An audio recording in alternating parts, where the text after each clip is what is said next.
निकोडिमास हाजारी हाबाफारियावनो नुजाफैनो हानाय सोनाब बंग दुलाराय बर' मेस समाज आफादनि आफादगिरि अधीर कुमार सैफु आरो मानगोनां बर' थुनलाइ आफादनि दैदेनगिरि असित बारन नार्जारी नुजाफैनो हानाय मानगोनां उपस्थित आमादेर अतिथिगण दीपनारायण सिंह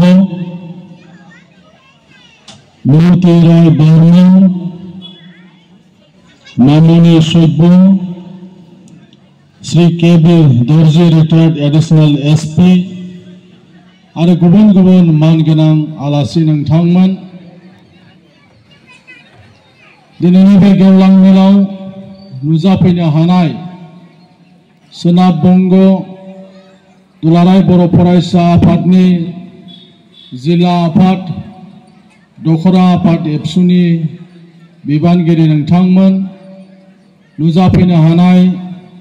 मानगोनां रायजो राजाफोर फोरोंगिरि नोंथांमोन फरायसा लोगोफोर आरो नुजाफैनो हानाय क'क्राझारनिफ्राय फैनाय जोंनि खौरां बिजोंनि लोगो मावथि नोंथांमोन बयनोबो गिबियावनो आंनि खुलुमनाय सिबिनायखौ आं बे समाव बावहरग्रोदों।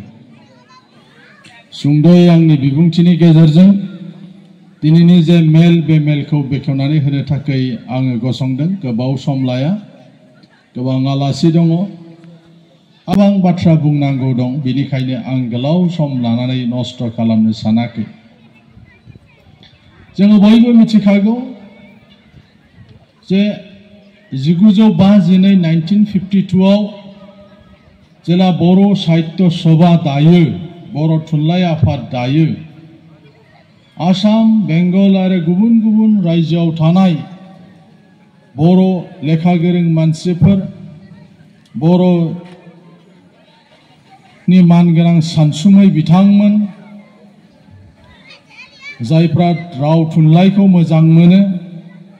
ज' जानानै बै समाव क'क्राझारनि बासुगावआव बर' थुनलाइ आफादखौ जोनोम होदोंमोन आरो नोंथांमोननि वेस्ट बेंगलनिफ्रायबो रुंसारि माइकेल बसुमतारीमोनखौ लानानै गोबां बर' फिसाया 1952 नि बर' साहित्य सभा जोनोम होनाय समनिफ्राय दिनैसिमहालागै बेंगलाव थानाय बर'फ्राबो गावनि बर' बिमानि राव थुनलाइखौ सिबिबोगासिनो दङ। थिग बेबायदिनो 1967 मायथाइ 1967 सनाव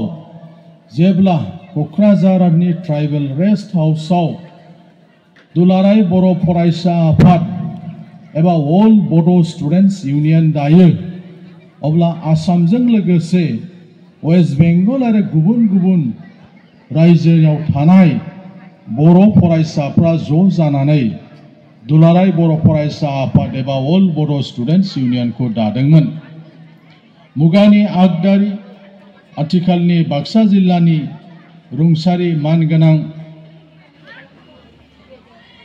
मुगानि आगदारि होननानै जायखौ दायो बिबुं होदों बानेश्वर बसुमतारी, बिथांखौ आफादगिरि दोननानै रुंसारि कनकेश्वर नार्जारी बिथांखौ गाहाय नेहाथारि दोननानै दुलाराय बर' फरायसा आफादखौ दानाय जादोंमोन। आरो बेबायदिनो वेस्ट बेंगलनिफ्राय हिराचरन नार्जी बिथाङा लेङाइ आफादगिरि आरो बेजों लोगोसे वेस्ट बेंगलनि गोबां मानसिफ्रा बे दुलाराय बर' फरायसा आफाद एबा बेंगलाव थानाय जोंनि बर' फरायसाफ्रा दुलाराय बर' फरायसा आफादाव थानानै बर'नि राव थुनलाइ हारिमु आरो आसार खान्थिखौ फोथांनो थाखाय खामानि मावबोबाय थादों। जेब्ला 1987 आव बयजोंबो मिथिजानाय बुहुमा मिथिनाय बड'फा उपेन्द्रनाथ ब्रह्मनि दैदेननाय सोमावसारनाय जायो, वेस्ट बेंगलनि स्टेट कमिटि एबसु एसे आगोल आं मुंख'नाय दुलाराय बर' फरायसा आफादनि स्पोक्स पर्सन हिसाबै बे समाव दायित्व मोननाय निक'डिमास हाजारि बिथांमोननि दैदेननायाव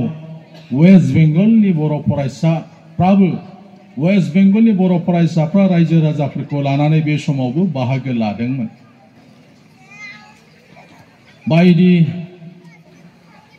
खारनफोरनि थाखाय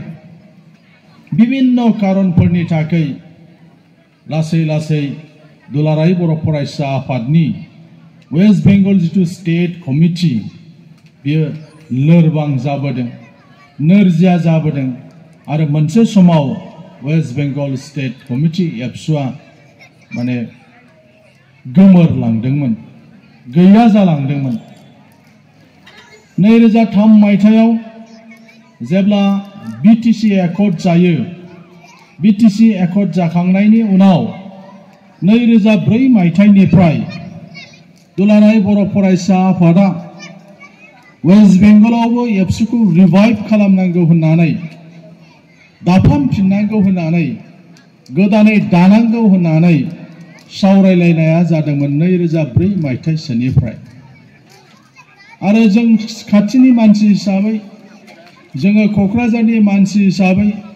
जोंनि सेन्ट्रेल कमिटि एबसुनि माखासे दैदेनगिरिफोरजों लोगोसेयैनो जोङो 2004 सोनिफ्राय वेस्ट बेंगलाव जोङो एबसुखौ दाफामफिननो थाखाय विभिन्न समाव विभिन्न जायगायाव सिलिगुरिनिफ्राय आरम्भ खालामनानै विभिन्न जायगायाव जोङो फरायसा मानसिफोरखौ लोगो हमनानै जोङो सावरायबाय थादोंमोन। मालाबा जोङो एबसुनि कनफारेन्सफ्राव थोंजोङै माखासे जायगाफ्राव गारि हरनानै नायफै एबसुनि कनफारेन्सखौ